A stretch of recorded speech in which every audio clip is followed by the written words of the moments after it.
ગુજરાત પ્રદેશ કોંગ્રેસ સમિતિના પ્રમુખ અમિત ચાવડા દ્વારા તારીખ 3 ઓક્ટોબરથી લઈને 10 ઓક્ટોબર સુધી વોટ ચોર ગાદી છોડ મારો મત મારો અધિકારના સહી ઝુંબેશ અને મિસ કોલ અભિયાન અંતર્ગત સમગ્ર ગુજરાતમાં જન જન સુધી પહોંચીને મતદાતાઓને સંવિધાનિક અધિકાર અંગે જાગૃતિ કરવા સંકલ્પ લેવાયો હતો। તેના ભાગરૂપે ભરૂચ શહેર કોંગ્રેસ દ્વારા વોર્ડ નંબર 2 માં વોટ ચોર ગાદી છોડ મારો મત મારો અધિકાર સહી ઝુંબેશ અને મિસ કોલ અભિયાનની શરૂઆત કરવામાં આવી હતી। ભારતના બંધારણમાં દરેક નાગરિકને એક એક મત આપવાનો અધિકાર આપેલો છે। આજ રોજ મારો મત મારો અધિકાર અંતર્ગત ગુજરાત પ્રદેશ કોંગ્રેસ સમિતિ દ્વારા માન્ય અમિતભાઈ ચાવડા સાહેબના આદેશ અનુસાર સમગ્ર ગુજરાતના અંદર આ અભિયાન શરૂ કરેલું છે કે જે ભારતભરમાં વોટ ચોરી થઈ રહી છે।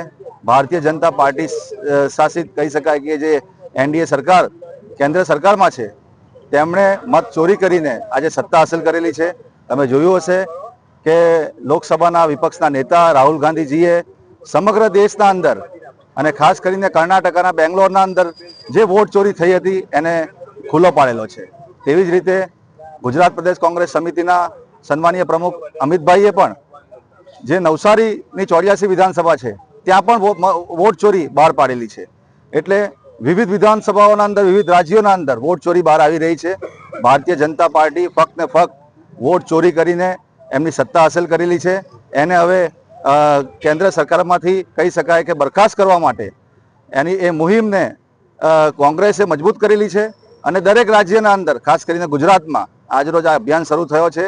મારો મત મારો અધિકાર દરેક નાગરિક પોતાની સહી ઝુંબેશ કરીને અને જે મિસકોલ નંબર આપેલો છે ગુજરાત પ્રદેશ કોંગ્રેસ સમિતિએ એ મિસકોલ નંબર પર મિસકોલ કરીને પોતાનો વિરોધ નોંધાવી રહ્યા છે અને આ મુહિમ આગળ પણ એવી રીતે જારી રહેશે।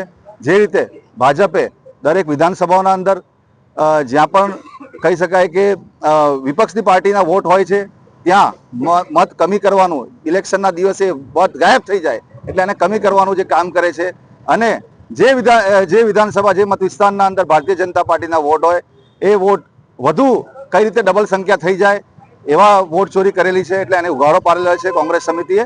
આજરોજ વોર્ડ નંબર 2 અને વોર્ડ નંબર 1 ભરૂચ શહેર કોંગ્રેસ સમિતિ દ્વારા આ મુહિમની ભરૂચ શહેરમાં શરૂઆત થઈ છે અને આજે ખૂબ સારો પ્રતિસાદ વોર્ડ નંબર 1 અને વોર્ડ નંબર 2 માં મળેલો છે। તમામ વોર્ડના પ્રમુખશ્રીઓ તેમજ કોંગ્રેસના કાર્યકર્તાઓ અને આમ પબ્લિક આ મુહિમમાં જોડાઈ છે। આવનારા દિવસોના અંદર પણ આ મુહિમ રોજ લોકોના ઘરે ઘરે જઈને પણ આ વોટ ચોરીને ખુલ્લો પાડીને લોકોનું સમર્થન મેળવશે।